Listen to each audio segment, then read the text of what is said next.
And here's the vehicle that gave me the idea for this series, Top 3 Trucks for Oviro Hills. We start our journey here at Flatland, where you don't need power, you don't need fuel, you can just pick up unlimited metal beams and metal rolls, and we need metal rolls on Oviro Hills to construct cabins. And so we're going to bring those in today. Just as kind of a note, I filled up the fuel tank here and then drove along this route to get to here, turning the all-wheel drive on when I needed it for the little muddy areas, but turning it off with the compacted dirt, and that helped me save. And as you can see, we haven't even used a third of our fuel. We're closing in on it, but we should have more than enough to drop off these metal rolls and get back here.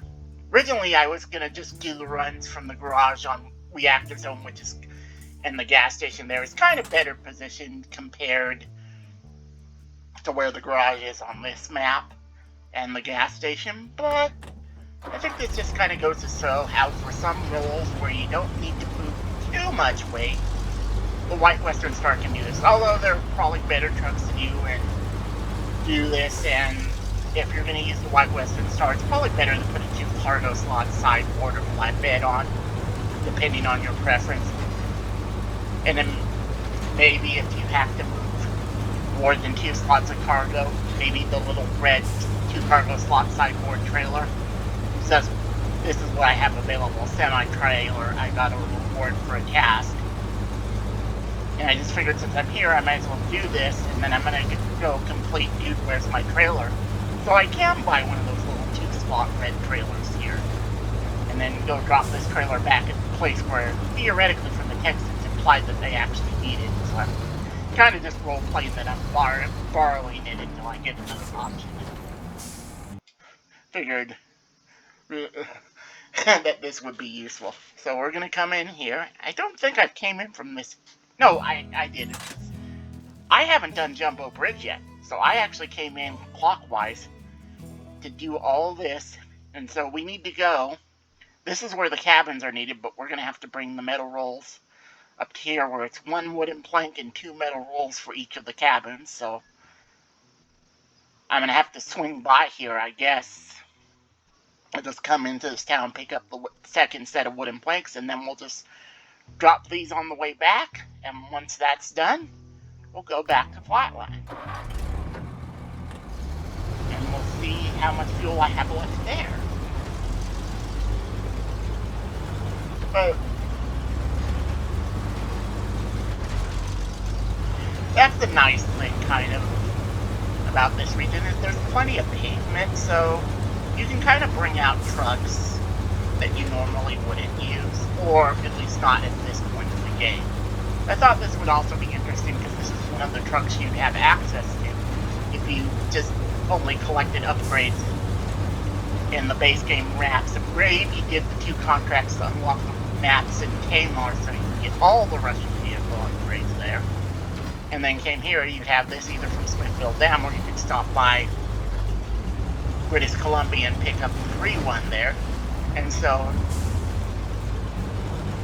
now I'm running 43s here, mainly because I apparently sold the race suspension and I didn't want to spend $9,400 to buy it back.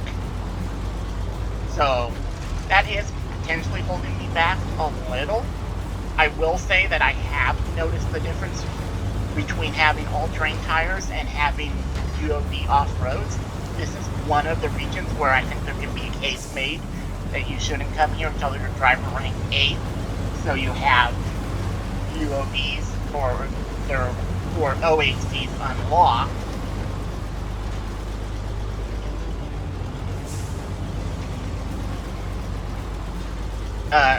There are 2 or 3 regions you can go to if you don't want to just do a bunch of Michigan. I'd say at least get to level rank 4 so you can unlock off-road tires for your scouts if you can't stand to wait there until driver rank 6 and get all terrains. But I'm beginning to wonder whether, although you could argue with a truck moving cargo 2 at a time, potentially could do this, and it's just more my preference for using semi-trailers that's just making this harder than it has to be, basically.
And here we are.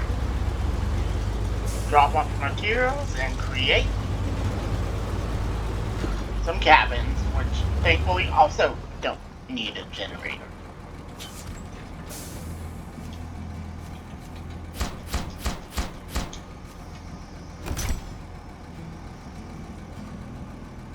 Did I? Oh, that's embarrassing. I thought I had already had an extra set of wooden planks here and I only needed one more. Oops! Well, I guess we're only delivering one cabin this time. And let's see if we can drop this off and at least make it back to Flatlands. But I have a sinking feeling that this is going to be a fuel rescue. Just because of the way you're... Now, I am close to that trailer, that fuel tanker trailer, but I'm trying to reserve it for stuff that's happening on this map.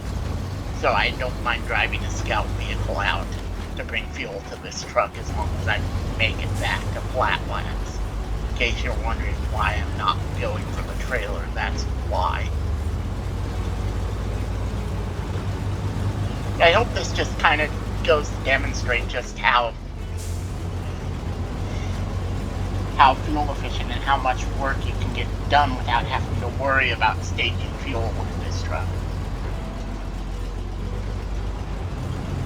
And this little area kind of looks intimidating, and it can be for some trucks, particularly if you don't have off-road tires. But as you can see, with off-road tires and a lock-in diff and off-road gearbox, you can get through it. It's not too crazy. And so that's kind of nice to find.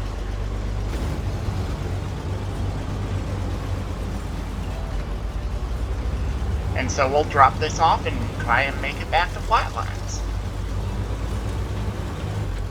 I will add that originally this was only supposed to be a truck video with American trucks in it, but the Azov 64131 performed so well, I'm just like, I gotta include this, even though it comes with caveats. The main caveat being its engine availability, and that you have to do 2 contracts to pay more. But we're just looking beyond the horizon, which is just haul some materials to a point. Wouldn't be too bad. It's more the ground survey task you have to, contract you have to do before that.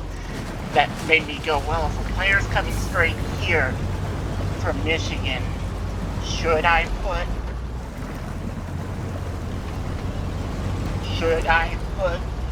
a Russian vehicle on this list? I mean, you can argue that once you get the middle engine upgrade for the co-op, which is on ground lands for some reason. I always found that strange, but that's probably just the process of them figuring out what should be placed where.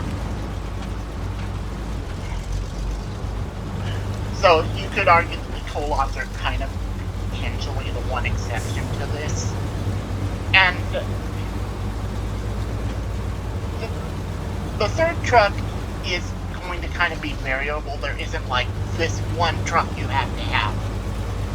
It's more of a what's available, what do you like type of deal. And what I mean by that is this is the truck you turn to for moving the construction rig semi-trailer, or the 8-slot trailer with oil tanks on flatlands that has to be delivered here to Oviro Hills, and you just need raw power and you're not really concerned about fuel efficiency. It's more about ground clearance and raw power.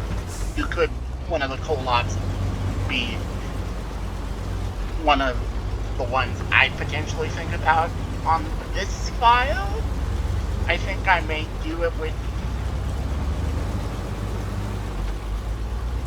very special because that's what I have available here, but this is more of a just meant to be a list of here's some trucks you can use.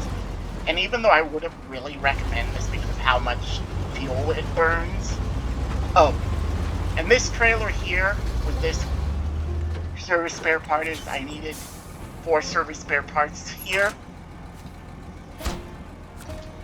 for this contract. And then this one's for derailed 1, which requires 4. So I was like, I got a 5th slot, I might as well bring one, so I only have to bring 3 onto this map. There are 8 service spare parts on radioactive zone, which I recommend using for here. I didn't do that on my YouTube video file, so I'm going to have to bring them in all the way from the factory by the garage on the flatlands, which is a relatively long drive that I could have avoided if I planned it out correctly. But anyway, at least it's not as bad as I originally thought, which was that I was going to have to bring them from that town warehouse on Pine Line Bay. So I was like, oh, I'm not looking forward to this drive. But thankfully it's not going to be that bad. But anyway, so the idea is here we're going to go until I get there. Probably I'll just stop at the metal facility where I'm going to pick up more metal anyway. I thought I'd film a video talking about the 3 best non-DLC trucks for Oviro Hills in North Carolina season 11. I mean, not season 11, season 12. Basically, the idea for this video was, what are 3 trucks that if you brought them here, non-DLC, you could use without having to constantly worry about running out of fuel, since Oviro Hills doesn't have a fuel station. Here we're doing failed logging. It's just a relatively simple, you pick a trailer up from here, and then you have to deliver it all the way to here. It should be an easy drive. I've already been driving around. I haven't actually topped off the Azov fuel tank. I drove it out here, taking the route you see highlighted here to bring fuel for getting back on track. Then I went and picked up metal beams in this little town. Completing the contract Ghost Town unlocks this town, and it's also a prerequisite for unlocking the contract getting Rusty, which is here, and I've already delivered 2 concrete slabs I need. I mean, not slabs, concrete blocks. 2 sets of concrete blocks, 2 wooden planks, and then I also have to bring a trailer down from the top of this mountain. And see if it's just because you may think you have to take this long way around, but there's a little route right here that if you can bring the trailer up this way so you don't have to take this long way around once you came down, because you may think you have to go all the way here or go all the way around and then come up this way if you don't know about that little hidden path. And I absolutely love discovering these paths. There are so many unmarked paths here that it's a lot of them are just fun to explore with your scout vehicles, but some of them, like that one, are genuinely helpful. Another one is right here. So those are probably the two most important paths out of all of Oviro Hills, but there are others. So just pay attention. You may find a path that makes your job a little easier. Anyway, back to the main subject of the video. And so the idea is these are trucks that you could operate out of the garage on reactive zone. Drive over here, do your delivery, and get back without having to worry about repositioning. Now, more advanced players will reposition fuel, and then it's kind of like, use almost whatever you want. It's not a big issue, but it's kind of more aiming this video to new players who haven't kind of gotten an intuitive sense for where you need to reposition fuel and what trucks are most fuel efficient and what loads you can haul with them. This is more of a, if you're a new player and this is the only DLC region you have, here are 3 trucks to help you in here. And my thanks to Nathan Province, I was sharing this idea for this video with him, and he was talking about how you just reposition fuel and it shouldn't be a big deal. And fuel varies by weight, which were 2 helpful points, and I'd like to take him. He has a YouTube channel here, and he also streams under N Province on Twitch. So, and there's some helpful videos there if you want to learn a little more about SnowRunner, and he also does vehicle reviews. So, well, I'd just like to give him credit for helping me, because I wouldn't have clearly explained what I was thinking with 3 breaststrokes if I hadn't talked to him about it. So, I wanted to credit that, and as of here, it's been working great, honestly. Just kind of for some context here, this is my original hard mode file. I mainly explored and figured this out on my YouTube video file, and I was just constantly running out of fuel. And then at one point I'm like, okay, what's a fuel efficient truck I can bring in here to start getting stuff done? And that was the white Western Star 4964. And as I'm driving there, that's when I had the idea for this video. I'm like, oh, why don't I just make a video about the 3 best non-DLC trucks? Initially, I was going to exclude all Russian vehicles. Why? The main issue is engine upgrades. In order to get upgraded engines for, say, the Azov here and a lot of other Russian trucks, you have to do 2 contracts in Tamar to unlock 3 of the 4 maps. The only engine upgrade you find on the first map, Ground Labs, is once Scout engine upgrade for, say, the load would be one of the vehicles that uses that engine.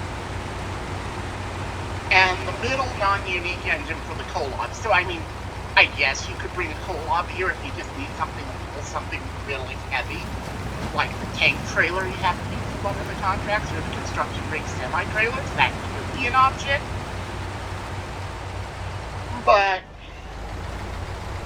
I just kind of thought, okay, should I include rest of the trucks? And this one's just been performing so well that I essentially changed my mind and said, you know what? This is a really fuel-efficient truck. I'm going to put it on this list, but I'm also putting an asterisk here because I have been with Tamir on this file, so I have the top engine in this. If you have the stock engine, it's not as bad as some of the old truck engines when it comes to power output, so it will put out some power, but you may still find situations where you have cargo loads maybe a little too heavy in certain situations, so it's not the top truck for that reason, but I think it's an honor immense one, and so I just thought I'd include footage of it and the other 2 trucks delivering cargo just to give you some idea what fuel consumption looks like while this is driving.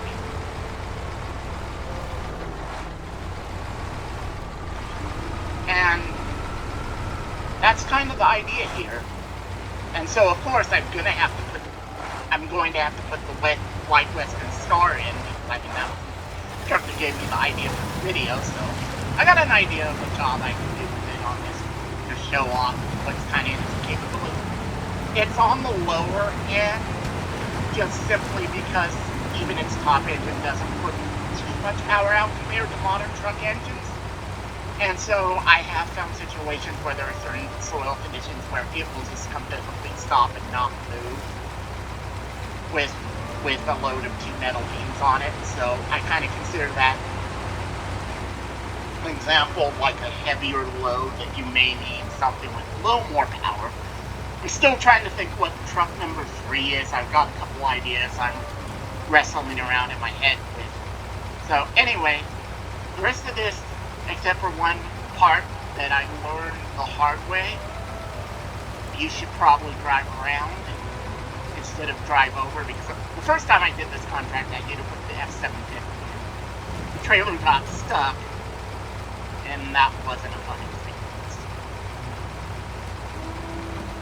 We're actually I was debating whether I was going to cut out the road portion, but we can show up to there.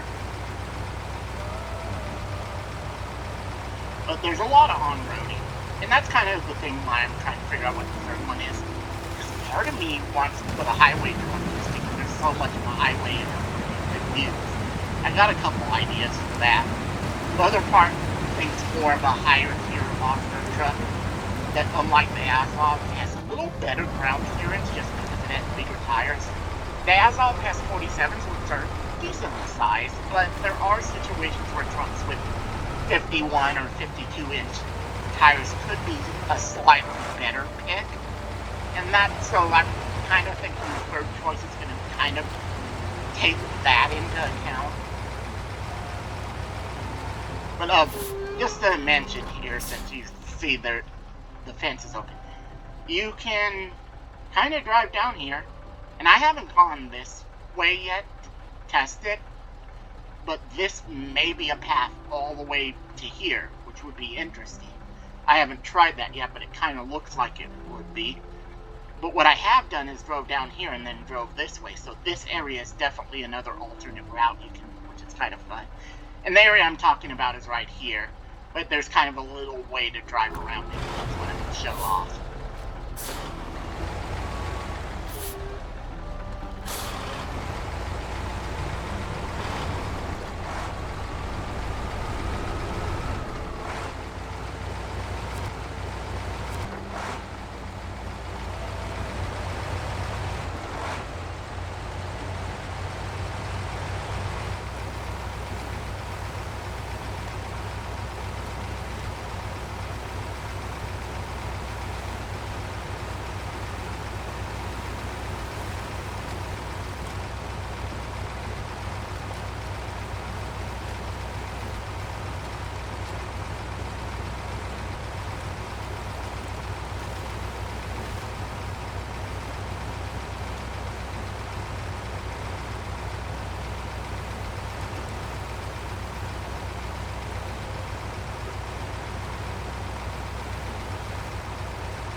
And so here we are, almost at the drop-off point. But the interesting area is this isn't too scary of an area. I drove through here with the CJ7 Renegade when I was scouting out this area, so this mud area kind of looks scary, but as long as you have mud tires on your scout vehicles, or I guess your bigger trucks have all terrains, you should theoretically be fine. So the only place of like doom mud that I found was actually kind of surprisingly up right about here, which kind of, I don't know of any contracts that come up here, so I was kind of surprised to run into it. But I was moving like at a few inches, almost a complete stop, so I had to winch myself out. But that's the only place of doom mud I've really found on this map so far. So I just thought I'd point that out. Now, thankfully, I could try and drive back, but that probably wouldn't be a good idea, and there's some other stuff I want to do with this truck. So after we drop this wood off, if you didn't know or didn't see the video, there's a scout fuel trailer here that's not associated with any contract, so you can completely drain it dry. I just haven't gotten a scout vehicle to move it to a more convenient place yet. Because, like, say, at the intersection of the road where you go into Ghost Town to pick up all those materials would probably be a better place. But I haven't done that yet because the CJ7 Renegade, unfortunately, doesn't have a tow hitch, and they probably did that on purpose so players wouldn't get themselves into trouble, since it's only really with that type of engine meant for the small Scout 1 cargo slot flatbed. They never really explained what exactly you use for the different sizes of trailers and cargos. But anyway, so we're going to cut to the next truck. And here you see we have truck number 3, the Cola. The 74, what is it? Yeah, 74,941. The other Cola is level lock, so you won't have this right at the beginning. I can now see why they made its middle engine available at the very beginning on ground plans, because without that engine, it is a little sluggish and feels a little underpowered from my experience with it here in North Carolina, so I kind of get it. I always wondered why they did that, but now it makes sense. And sometimes you'll just have jobs where it's like you kind of have to follow fuel efficiency out the window because of any number of reasons. So today, for this video, which has actually been in the recording process of over a few weeks because I had to actually do some stuff so I could sell some trucks to actually buy the Kolob on this file, we're going to do Essential Semi-Trail. I'm going to show you an easy way to get it out of here. Then once we drop it right here, we're going to go deliver the generator, which is up here, for getting Rusty to its drop-off point. And just kind of show off some stuff where it's kind of, you may need a big truck, and the most fuel-efficient truck may not be an option because you just need raw power. The sideshow got here. Now, I'm going to do this a slightly different way. I tried using the lightweight loading crane to get this out of here, but I found the easier way, if you don't have a truck as heavy as the Kolob, is you can go down here, then come down this hill. I always love that these trees are to scale, so if you see a path, you probably can take it. Sometimes that's not entirely true, as they'll be more rocky than you think it is, but with trees it's generally true. I haven't ran into a situation. You can come down here, come here, and then just pull this down the hill backwards until you get it to a point where you can hitch up and bring it out here. So I just thought I'd show that in case. But I think the Kolob should be strong enough that maybe I can get it this way. We'll see.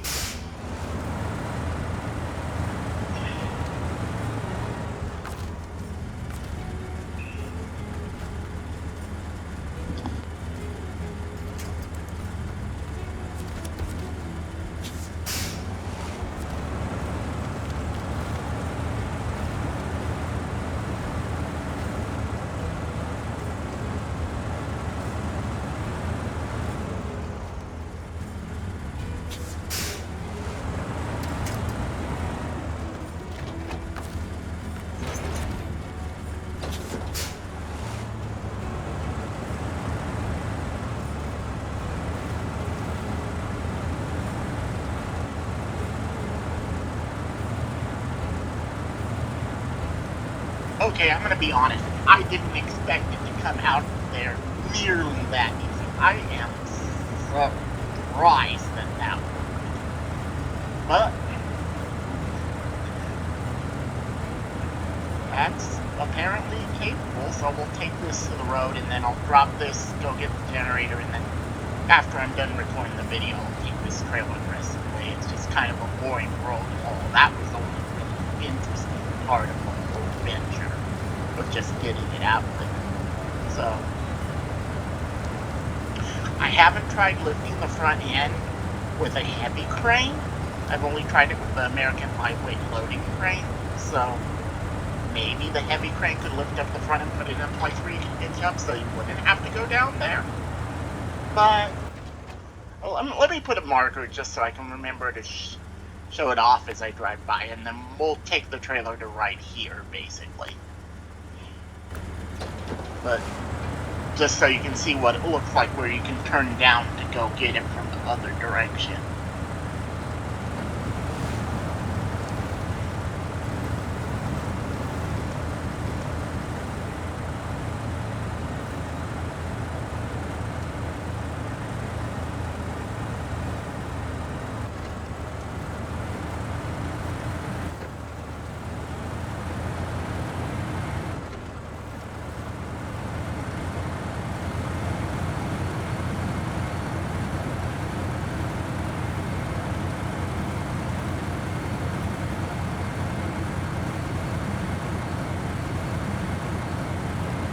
As you can see, it's kind of it's not completely obvious. You basically just have to go up and over right here. And then if you see this little dip, you've basically gone too far. So now we're going to go to the drop-off point and drop off this trailer.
I just realized the mic was off the whole time. Good job, me. I'm gonna cut that part out of the video since this is already kind of going longer than I want it to. But the TLDR is...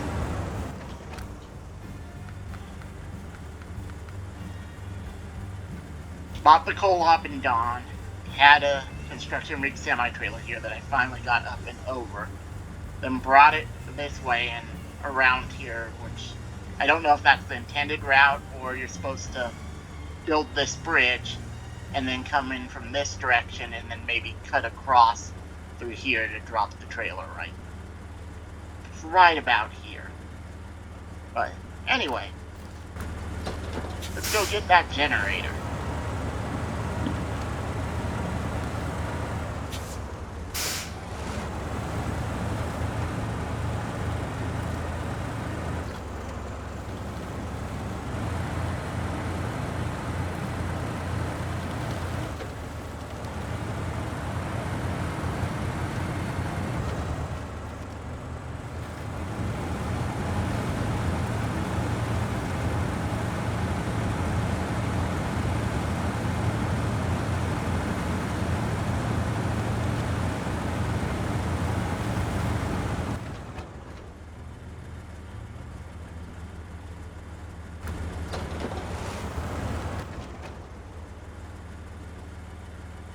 One other thing to point out is there is an upgrade right here in this little area, so I forget what it is exactly.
Oh, and just to point this out, this trailer with this cabin, you can use that cabin, so you don't have to construct a cabin for Pump It Up, because that needs one cabin, so you can just take that cabin there, so you don't have to worry about crafting a cabin, which is kind of nice.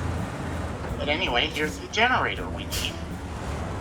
And we're going to use a second shortcut, instead of having to go... kind of turned around a little. Okay.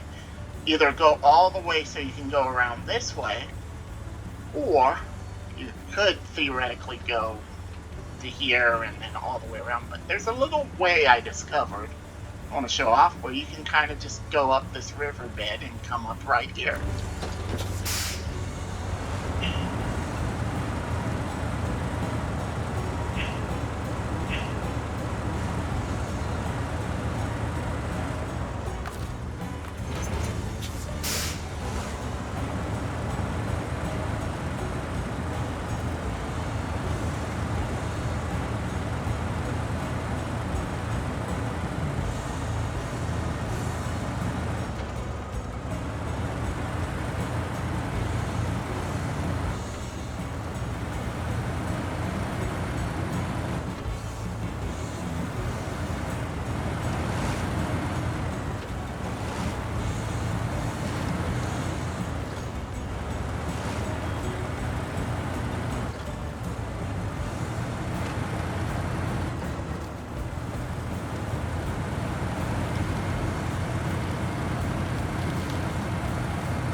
And so here we are, and I'll just kind of mark out the path just to show it. It's kind of like here,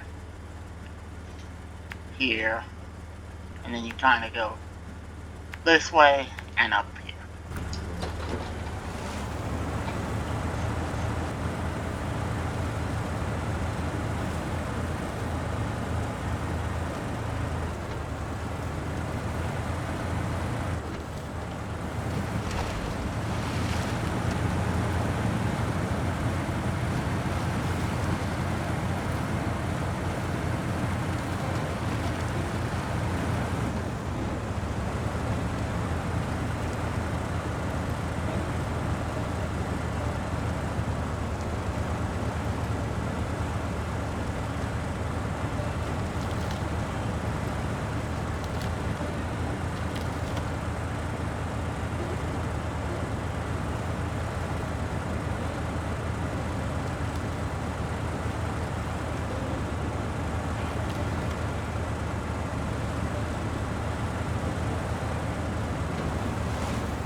And there you go.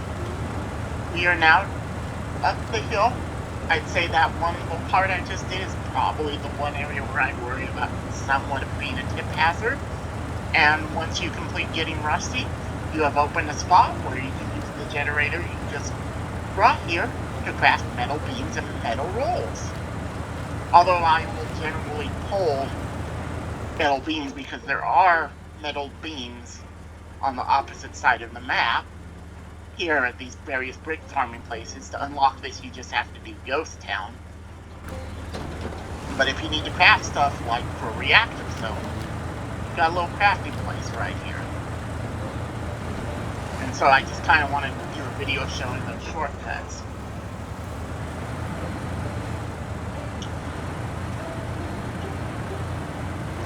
And as you can see, the coal log still has plenty of fuel, so it can make its way back to reactor zone without needing a fuel rescue, and that's kind of the point of this video, was to show you vehicles that can do that.